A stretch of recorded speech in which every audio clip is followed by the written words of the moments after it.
Ya jadinya seperti ini kalau mengkritik pemerintah yang benar-benar bekerja. Keadilan bagi seluruh rakyat Indonesia. Katanya pemerintahan ini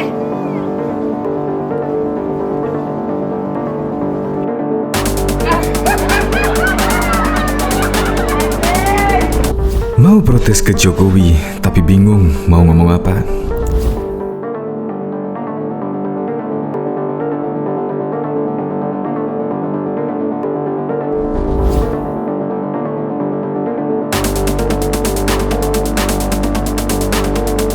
Ya, kurang lebih seperti itulah. Kalau kita mengkritik orang yang benar-benar sudah melaksanakan perundang-undangan yang berlaku dan sudah bekerja dengan maksimal. Ketika kita menyampaikan kritik, pasti akan kebingungan. Seperti contoh video yang barusan. Kepengen mengkritik pemerintah atau menghujat pemerintah. Ternyata, ya dia kemungkinan sudah mendapatkan manfaat dari kerja Presiden Joko Widodo. Ya akhirnya pun dia malah tertawa dan tidak jadi mengkritik pemerintahan. Nah, banyak juga akhir-akhir ini kritik datang yang ditujukan kepada pemerintahan Presiden Joko Widodo. Ya terutama di kader Partai Demokrat yang selalu terus mengkritik kebijakan Presiden Joko Widodo. Padahal kita tahu kan sekarang ini lagi pandemi dan juga melaksanakan PPKM dan juga program vaksinasi massal. Ya seharusnya mendukung penuh kebijakan Presiden Joko Widodo. Ya karena mengatasi pandemi ini tidak hanya pemerintahan, oposisi pemerintahan juga seharusnya bersatu padu untuk mengatasi pandemi ini segera berakhir. Seperti pada waktu sekolah dulu. Jika kita menyampaikan pendapat atau kritik, seharusnya disertai juga solusinya. Tidak hanya asal mengkritik. Violet Nation misalnya, seharusnya Ibas juga menyertakan solusi-solusi. Ya, contoh dalam rapat di DPR RI di Komisi 6, seharusnya Ibas bisa mengutarakan solusinya lewat rapat-rapat tersebut. Jadi tidak hanya asal kritik. Untuk lebih lengkapnya simak berita berikut ini, Good News Indonesia. Belum menyaksikan video ini, pastikan bosku jangan lupa subscribe. Karena subscribe itu gratis plus bonus tonton video terbaru setiap harinya. Jangan lupa ya. Politisi Partai Demokrat Rahlan Nasidik menunjukkan kegeramannya di media sosial terkait dengan penanganan pandemi ini. Dia mengatakan bahwa sejauh ini banyak masyarakat Indonesia yang gugur karena pandemi ini. Hari ini saudara, sahabat sekutu kami gugur mendahului keluarganya. Cuit seperti dikutip melalui akun Twitternya pada Senin 12 Juli 2021. Tanya itu, ia menyinggung orang yang kerap bilang pandemi ini terkendali, padahal realitasnya makin banyak korban berjatuhan. Banyak bacot kau, pembual, berani bilang pandemi ini terkendali, ujarnya. Diduga sindiran itu ditujukan kepada Menteri Koordinator Bidang Kemaritiman dan Investasi, Luhut Binsar Panjaitan. Pasalnya, beberapa jam sebelumnya Luhut menyatakan bahwa kondisi ini di Indonesia masih sangat terkendali. Jadi, yang bicara tidak terkendali itu bisa datang ke saya. Nanti saya tunjukkan ke mukanya bahwa kita terkendali. Jadi semua kita laksanakan, kata Luhut dalam perjumpaan pers seperti disiaran di akun YouTube Sekretaris Presiden pada Senin 12 Juli 2021. Kendati demikian, Luhut tidak menampik bahwa dalam penanganan pandemi ini pemerintah sering menghadapi masalah. Namun, dia optimis semua masalah bisa diselesaikan dengan kerjasama yang kompak dari semua pihak sebagai sebuah tim. Diketahui bahwa dari hari ke hari angka kasus pandemi mengalami peningkatan. Melansir Kompas, pada 1 Juli tercatat pada penambahan 24.000 kasus baru dalam 24 jam terakhir. Selanjutnya, jumlah kasus baru kembali mencapai rekor setelah bertambah 25.000 kasus pada 2 Juli. Lalu pada 3 Juli, jumlah kasus baru kembali mencatat angka tertinggi yakni bertambah sebanyak 27.000. Sementara itu, menurut data Kompas pada 5 Juli, rekor kembali tercatat setelah ada penambahan 29 kasus dalam sehari. Berikutnya pada 6 Juli, rekor kembali tercatat dengan penambahan sebanyak 31.000.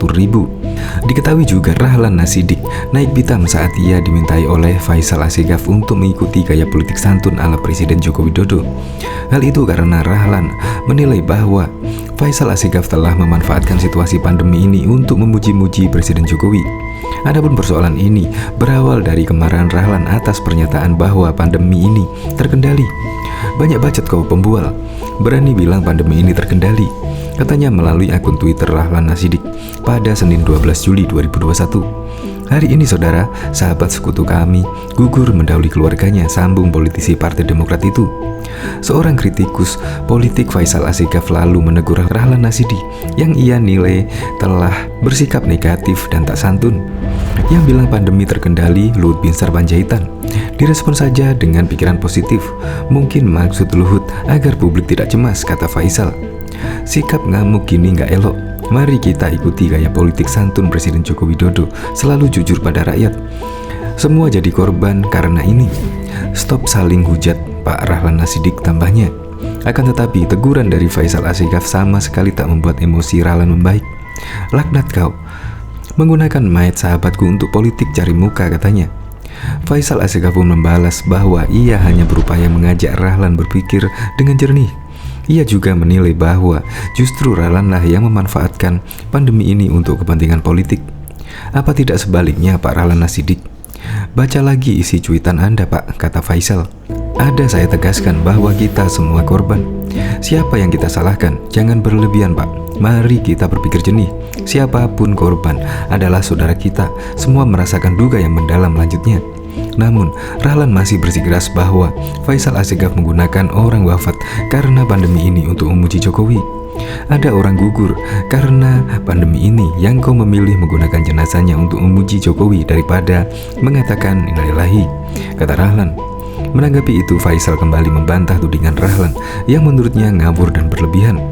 Saya justru ikut berduka dan menasihati agar Anda tidak ngamuk-ngamuk, setidaknya belajar pada sikap santun Presiden Jokowi, katanya. Selain Presiden Jokowi, Faisal juga mengajak Rahlan belajar dari kelembutan Susilo Bambang Yudhoyono.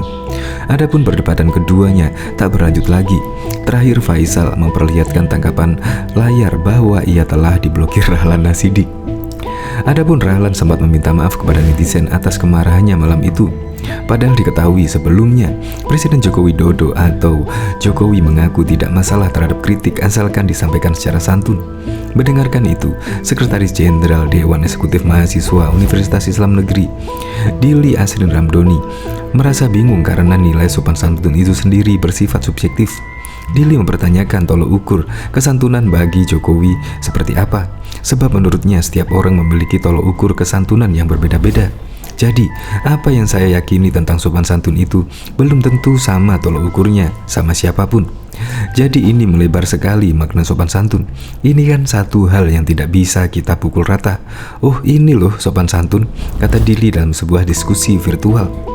Ia mencontohkan dengan sekelompok warga di Surakarta yang mengkritik pemerintah daerahnya karena ada sebuah perusahaan yang mencemarkan lingkungan. Mereka pun menyampaikan kritik di depan kantor pemerintah daerahnya dengan cara mandi menggunakan pasir dan aksi lainnya. Meski sudah mengorbankan diri, namun tetap saja aspirasinya tidak pernah diterima. Yang ingin saya pertanyakan, bentuk kesopan santunan seperti apa lagi? Sedangkan kritik etik yang sudah kita lakukan itu tidak bisa menimbulkan reaksi dari pemerintah. Sebelumnya Presiden Joko Widodo mengaku tidak menyoal adanya kritik dari BEM Universitas Indonesia yang menyebut kepala negara sebagai King of Lip Service. Terkait kritikan itu, Jokowi menganggap kritik sah-sah saja disampaikan asal santun. Menurutnya, kritikan itu disampaikan BMUI sebagai bentuk ekspresi berpendapat. Ada yang menyampaikan The King of Lip Service. Ya, saya kira itu bentuk ekspresi mahasiswa, ujar Jokowi dalam video unggahan di YouTube Sekretaris Presiden pada Selasa 26 Juni yang lalu. Jokowi juga menganggap pimpinan kampus jangan sampai membungkam adanya kritik yang diungkap para mahasiswanya.